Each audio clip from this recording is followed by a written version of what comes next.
La parole de Dieu nous est donnée pour nous instruire, n'est-ce pas? Pour nous nourrir et redresser nos chemins. Le chemin surtout du témoignage de vie chrétienne. Et quand ce chemin est tortueux, la parole de Dieu vient nous aider à redresser justement le chemin qui est tortueux. Alors, Jésus parle d'un aveugle qui certainement veut s'exercer à conduire un autre aveugle. Et nous concevons nous-mêmes que ce n'est pas possible. C'est vrai ou faux? Un aveugle peut-il conduire un autre aveugle? De toute façon, quand on voit les aveugles qui mendient dans nos rues, ils sont accompagnés par un guide, n'est-ce pas? Et ce guide, ses yeux voient. Parce que si lui-même il est aveugle, je ne sais pas ce que ça va donner. Alors, ce que Jésus dit ici est profond, frères et sœurs. C'est profond parce que, quelquefois, au lieu de demander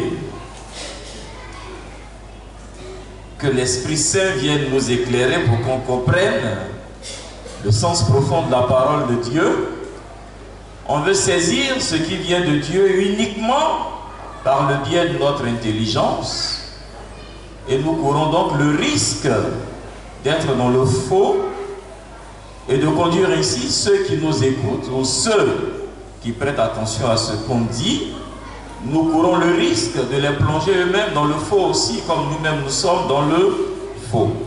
Et je pense que c'est ce sens-là que Jésus veut donner quand il dit: est-ce qu'un aveugle peut-il guider un autre aveugle? Alors, le drame, c'est que on peut ne pas du tout se rendre compte qu'on est aveugle, n'est-ce pas? On est aveugle, mais on ne s'en rend pas compte. Et pour mieux comprendre ce que Jésus dit, il faut aller au passage donc du même texte que nous venons de proclamer. Il faut aller au passage où il dit: quelquefois nous nous surprenons à vouloir enlever des pailles ou une paille qui est dans l'œil du frère ou de la sœur, alors qu'on a soi-même une poutre dans notre œil. Alors, qu'est-ce que le Seigneur veut dire profondément par, je dirais, ces exemples qu'il donne et qui sont frappants, qui nous invitent à réfléchir sur nous-mêmes, notre quotidien et sur notre expérience, n'est-ce pas?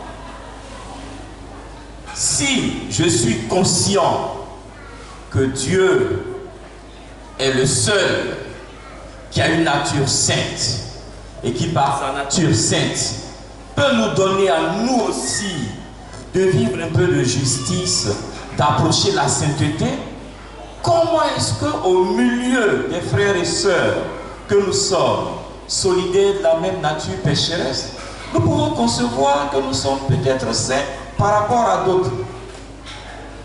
Ça nous arrive, nos frères et sœurs, de croire qu'on est saint par rapport à d'autres. Ah, lui là, il pêche.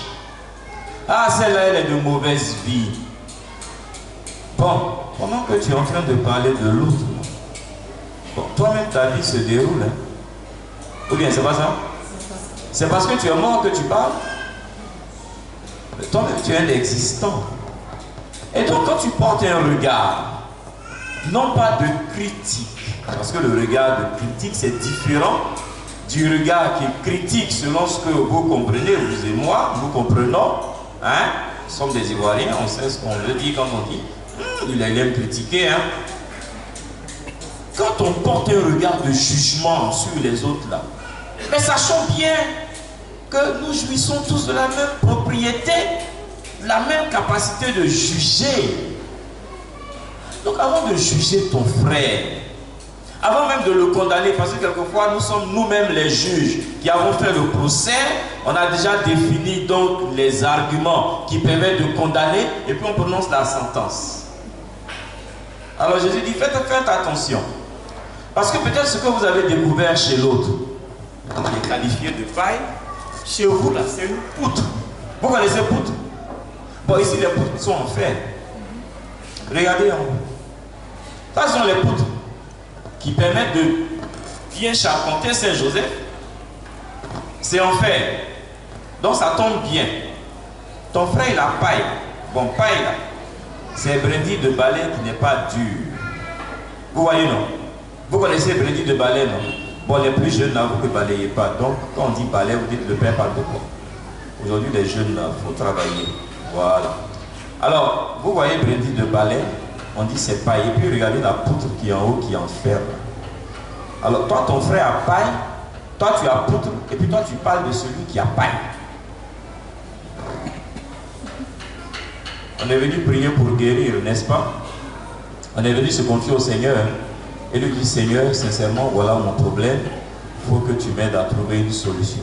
Alors pendant que tu es en train de prier pour ça, tu es capable de regarder ton voisin et de dire, pour moi même c'est rien, regarde pour lui. Est-ce que c'est comme ça on fait quand on est petit? Non. Non. La règle d'or de la vie du chrétien et de la chrétienne, c'est la charité. Donc la charité me commande même, au lieu de voir d'abord le péché ou le mal de l'autre, la charité me recommande d'être compatissant. Parce que ce que l'autre vit là, peut-être qu'on le dit vendredi, lui il le vit. Mais est-ce que je sais ce que demain samedi me réserve? Est-ce que je sais ce que dimanche va m'offrir de vivre? Je ne sais pas. Donc soyons toujours conscients que nous sommes solidaires de la même nature humaine. Et que le salut de Jésus-Christ c'est pour nous tous, c'est pour nous toutes.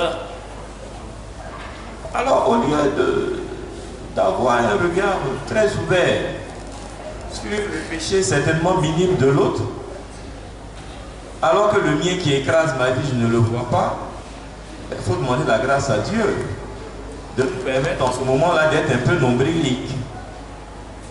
Être nombrilique, c'est se regarder soi-même. Alors moi je dis, si je suis capable de pouvoir tourner le regard sur soi-même, ce n'est pas pour devenir égoïste, mais c'est pour découvrir que moi aussi, j'ai des péchés. Et dans la nouvelle formule du Confiteor, on dit frères et sœurs, c'est au pluriel.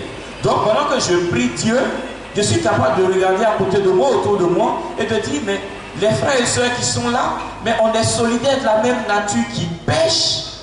Et c'est ensemble qu'on demande à recevoir les grâces divines qui guérissent, qui nous relèvent de la nature mauvaise, pour nous plonger dans la nature de grâce de Jésus-Christ. Alors, chers amis, les tests, au lieu de nous faire prendre mauvaise conscience de ce que nous sommes, les tests nous invitent plutôt. Jésus nous exhorte à avoir un regard positif, les uns sur les autres, à avoir un regard de compassion. Quand je suis chrétien, je veux aimer à la manière de Jésus-Christ. Alors, vous pensez que Jésus, il aimait des saints? Non. Jésus a aimé Judas jusqu'au bout, mais lui, il est resté dans sa logique. Il a aimé les biens de ce monde plus que le maître. Judas a trahi à cause de quoi? À cause de quoi? Vous ne voulez pas répondre? À cause de... Bon. L'argent, c'est pas bon.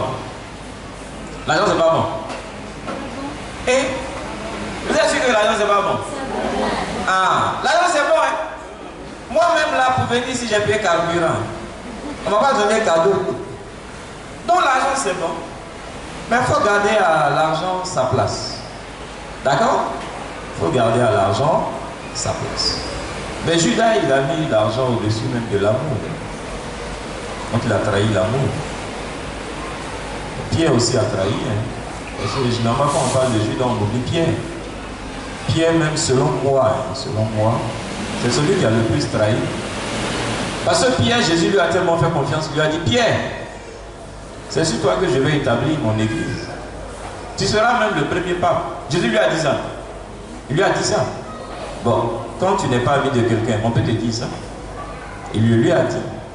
Et puis Pierre a dit à la petite fille de 14 ans, là, je ne le connais pas. Il était fâché, hein? Il voulait même la gifler. Bon, les évangélistes n'ont pas rapporté ça. Alors, il faut aimer Dieu en lui faisant confiance. Et quand notre frère ou notre soeur qui est à côté de nous n'a peut-être pas une vie correcte, je reprends ce frère, je reprends cette sœur avec beaucoup de délicatesse, avec des mots qui sont chrétiens.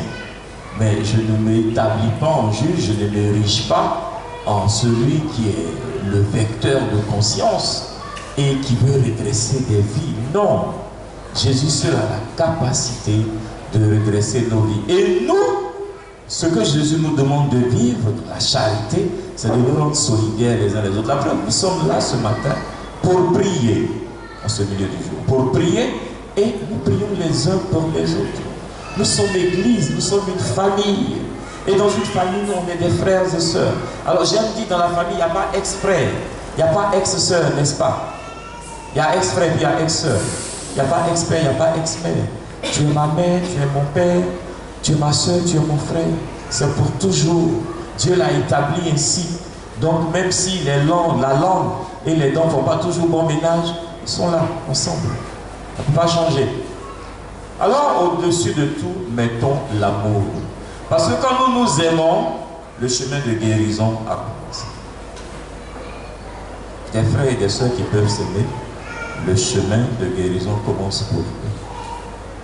Donc arrêtons de poser les uns sur les autres des regards de jugement, des regards de mauvaise appréciation. Allons à l'essentiel qui nous rassemble, l'amour. Alors si moi j'ai dû quitter mon activité pour venir vous rejoindre ici, parce que ce n'est pas moi qui devais dire la messe. Parce que quand je venais, je vois des gens qui me regardaient et disaient, c'est quel prêtre ça encore? Est-ce que lui-là même, il peut faire quelque chose? Bon, moi, je ne peux rien faire, mais c'est Jésus qui va faire. Hein, je tiens à vous rassurer, quoi. Parce qu'il y a des gens qui disent, mais lui-là, c'est qui? Bon, vous saurez qui je suis. N'ayez pas peur. Voilà. C'est tout ça, là. Voilà. N'ayez pas peur. Qui est au cœur de notre rassemblement? Jésus-Christ de Nazareth. Donc que ce soit moi, que ce soit d'autres prêtres, c'est le même Christ qui agit par tous et en tous. Donc si vous croyez en Jésus et si vous avez la foi, moi je suis juste le canal et vous serez guéris. Amen.